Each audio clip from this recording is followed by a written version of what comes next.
ಮಾತು ಹೇಳ್ತೇನೆ ದೋಸ್ತ, ನಾವು ಮನಸ್ಸು ಮಾಡಿದ್ರೆ 10 ಮಂದಿ ಮದುವೆ ಆಗ್ಬೋದು. ಆದ್ರೆ ಹಡದ ತಂದೆ ತಾಯಿಗೆ ಹೊಳ್ಳಿ ಮಗ ಸಿಗುದಿಲ್ಲ. ತಂದೆ ತಾಯಿಗೋಸ್ಕರ ಬದುಕ, ತಂದೆ ತಾಯಿಗೆ ಆಸ್ತಿ ಆಗುದಿಲ್ಲ. ಹಾಗೆ ಹೆಂಡತಿಯರಿಗೆ ಒಂದ್ ಸ್ವಲ್ಪ ಕೇರ್ ಮಾಡ್ರಿ. ಹೊರಗೆ ಹೆಣ್ಮಕ್ಳಿಗೆ ನೋಡಕ್ ಹೋಗ್ಬೇಡ್ರಿ. ನೀ ಹೆಚ್ಚಂತಿ ವಾದ ಮಾಡ್ತಿಲ್ಲ, ಎದ್ರಾಗ ಹೆಚ್ಚಂತಿ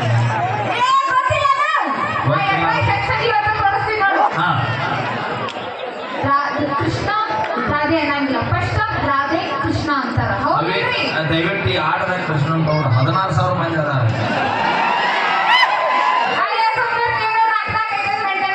ಹುಡುಗರು ಅವೇ ನೀನು ಫೋನ್ ಯಾವ್ದೈತಿ? ನಮ್ಮ ಫೋನ್ ಒಪ್ಪೋ ಐತಿ. ಸಿಮ್ ಎಸದ ಎರಡು ನೀನ ಯಾರ್ಯಾರು ಮೇಂಟೈನ್ ಮಾಡ್ತೀವಿ. ನಾವು ನಾಟಕ ನೀ ದಿನ ಮನೆಯಾಗ ಹೋಗ್ತೇನ? ಇಲ್ಲ, ಅವಾಗ ಹೊರಗೆ ಊಟ ಮಾಡಿ. ಮತ್ತೆ ನೀನ ಹೊರಗೆ ಹೋಗ್ತೀವಿ, ನಾವು ಅವಾಗ ಒಂದೊಂದು ತಪ್ಪ. ಹೌದು, ನಾವು ಒಂದ ಮನೆ ಊಟ ಎಷ್ಟು ದಿನ ಹೋಗ್ತೀನಿ? ಸಿಕ್ಕಾಪಟ್ಟೆ ನೀವು ಎಲ್ಲ ಒಂದೊಂದು ಮನೆಯಾಗ ಊಟ ಮಾಡ್ತಿರ್ಬೋದು. ನಮ್ಮ ಕಾಕರ ಕೇಳಿ ಹೇಳ್ತಾರ. ಇಲ್ಲಿ ಕೇಳಿ, ನಾ ಹೆಂಗ್ ಹಚ್ಚಿದೀವಿ ಅಂತ ನಾ ಹೇಳ್ಬೇಕು. ನಾ ಇವಾಗ ಹೇಳ್ತೀನಿ ಕೇಳು. ನಾರಾಯಣ ಲಕ್ಷ್ಮಿ ಅಂತ, ಲಕ್ಷ್ಮೀ ನಾರಾಯಣ ಅಂತ ಗೊತ್ತೈತಿ? ಓಕೆ, ಥ್ಯಾಂಕ್ ಯು, ಧನ್ಯವಾದಗಳಂತ ಹೇಳ್ತಾ ದಯವಿಟ್ಟು ಹುಲಿ ಮ್ಯಾಗ ಅಲ್ಲಿ ವಯರ್ ಅದ, ದಯವಿಟ್ಟು ಕೆಂಪನ ಐತಿ, ವಯರ್ ಕಟ್ಗಿಟ್ಟಾಗಿ ನೀನು ಹತ್ತಿಸ್ತ ತಗಡದ ಮ್ಯಾಗ ದಯವಿಟ್ಟು ಕೆಳಗೆ ಬಾ ಬ್ರದರ್. ದಯವಿಟ್ಟು ರಿಕ್ವೆಸ್ಟ್ ಏನಾದ್ರು